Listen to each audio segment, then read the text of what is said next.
ठाण्यात युवक काँग्रेसकडून महागाई आणि इंधन दरवाढीच्या विरोधात अनोखे मेलोडी आंदोलन करण्यात आले. पंतप्रधान नरेंद्र मोदी यांच्या विरोधात आयोजित करण्यात आलेल्या या आंदोलनात पेट्रोल पंपांवर वाहनचालकांना मेलोडी चॉकलेटचे वाटप करण्यात आले.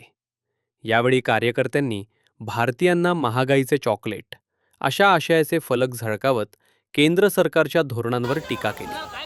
काही फलकांवर पंतप्रधान नरेंद्र मोदी आणि जॉर्जिया मेलोनी यांचा एकत्रित फोटोही झळकवण्यात आला होता.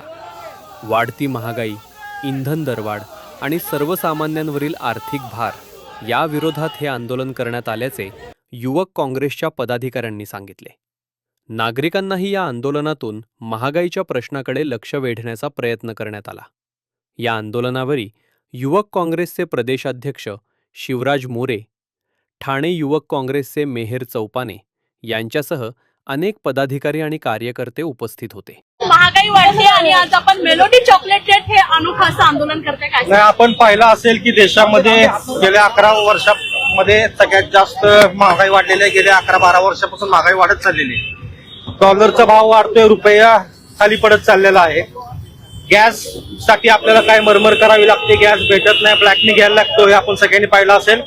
पेट्रोल डिझेलचे भाव दर आठवड्याला वाढत आहेत आणि देशाचे पंतप्रधान देशाच्या नागरिकांना सांगतात की आपण कोणी प्रवास करू नका, घरातून काम करा, ऑनलाईन काम करा.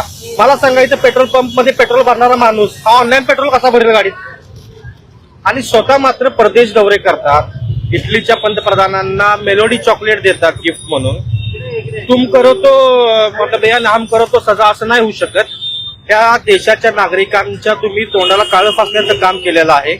देश पूर्णपणे आर्थिकदृष्ट्या आपण ढासळत चाललेलो आहे आणि कुठलंही ठोस पाऊल तुम्ही उचललं नाही.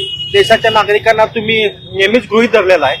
त्यामुळे देशामध्ये आता उद्रेक पाहायला आपण मिळतो आहे. सगळीकडे कांद्याचे भाव घसरत चाललेले आहेत, पेपर लीक होते आणि सरकार जे तिसऱ्यांदा मोदी बसलेले आहेत हे सबशेल फेल ठरलेले आहेत. हे आपल्या माध्यमातून मी सांगू इच्छितो.